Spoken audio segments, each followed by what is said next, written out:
আসসালামু আলাইকুম। ওয়ালাইকুম আসসালাম রহমতুল্লাহ। বলছেন যে শেখ, কাবিরা গুনাহের কাফফারা কি? জাযাকাল্লাহু খাইরান। কাবিরা গুনাহের কাফফারা, কাবিরা গুনাহের কাফফারা হচ্ছে তওবা। কাবিরা গুনাহের কাফফারা হচ্ছে তওবা। তওবা করলে আল্লাহ মাফ করে দেবেন। আর যেগুলির কাফফারা আছে সেগুলি কাফফারা, যেমন কসমের কাফফারা আছে, জেহারের কাফফারা আছে, এরকম যেগুলোতে কাফফারা আছে শরীয়তে, সেগুলোর ক্ষেত্রে কাফফারা মানে আর্থিক কাফফারা টাফারা আছে বা কিছু আছে, রোজার কাফফারা আছে।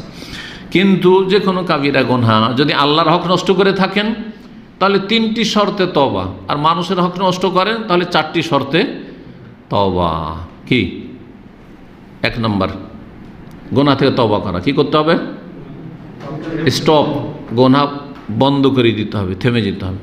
2 নম্বর, অনুতপ্ত লজ্জিত হইতে হবে যে আমি খুব খারাপ কাজ করেছি, খুব খারাপ কাজ করেছি, নিজেকে তিরস্কার করতে হবে, খুব খারাপ কাজ করেছি। 3 নম্বর, আগামীর জন্য প্রতিজ্ঞা করতে হবে যে আমি আর জীবনে এরকম কাজ করব না, জীবনে আমার দ্বারা যেন এরকম কাজ না হয়। এটা আল্লাহর হকের ক্ষেত্রে। মানুষের হকের ক্ষেত্রে এই 3টার সাথে 4 নম্বর হচ্ছে যার হক নষ্ট করেছেন তার হকটা আদায় করার হইলে আদায় করতে হবে, আর আদায় করার না হইলে তার কাছ থেকে মাফ নিতে হবে।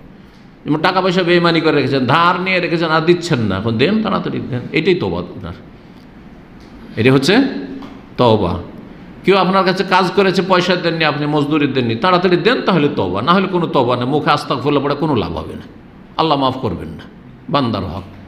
কিন্তু যদি ধরেন এমন হয় যেটা ক্ষমা নেওয়ার মতো, তার মানহানি করেছেন, অপদস্থ করেছেন, তো বলবেন যে আমাকে অপদস্থ করে না, মানহানি করো, হ্যাঁ না, বলবেন যে মাফ করে দাও ভাই, হ্যাঁ, তার সাথে সালাম ও সাফা করে কোলাকুলি করে মাফ চেয়ে নেবেন, অন্তর থেকে মাফ চাইবেন, সেও মাফ করে দেবে।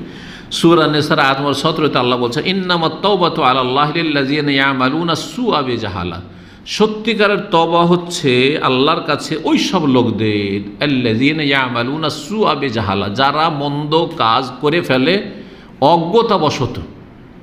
অজ্ঞতাবশত এই নয় যে অহরহ কাবিরা গুনাহ করতেই আছে, আর যেই ব্যক্তি পাপ করে সে হচ্ছে জাহিল, কিন্তু অজ্ঞতাবশত করে। সুম্মা ইয়াতুবুনা মিন কারিব, তারপরে দ্রুত তওবা করে।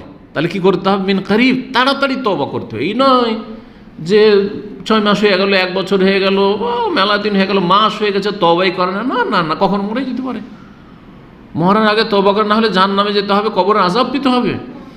সুম্মা ইয়াতুবুনা মিন কারিব, তাড়াতাড়ি করে তওবা করে নেই। ফাউলাইকা ইয়াতুবুল্লাহু আলাইহিম, যারা জলদি তওবা করে নেবে এবং সততার সাথে ইখলাসের সাথে তওবা করবে, আল্লাহ তাদের তওবা কবুল করবেন। ওয়া কানাল্লাহু আলিমান হাকিমা, আল্লাহ সব কিছু জানছেন এবং আল্লাহ হচ্ছেন প্রজ্ঞাবান। আল্লাহ সব কিছু জানছেন যে আপনি অন্তর থেকে তওবা করছেন, নাকি মুখে মন্ত্র পড়ছেন, না মানুষকে দেখানোর জন্য আস্তাগফিরুল্লাহ আস্তাগফিরুল্লাহ পড়ছেন, আল্লাহ সব জানছেন। সুতরাং খালেস অন্তরে তওবা করতে হবে। আল্লাহ রাব্বুল আলামিন যেন আমাদেরকে সব সময় যেন গুনাহ থেকে বেঁচে থাকার তৌফিক দান করেন, আর অনিচ্ছাকৃত যদি কোনো গুনাহ হয়ে যায় তো আল্লাহ যেন দ্রুত তওবা করার তৌফিক দান করেন।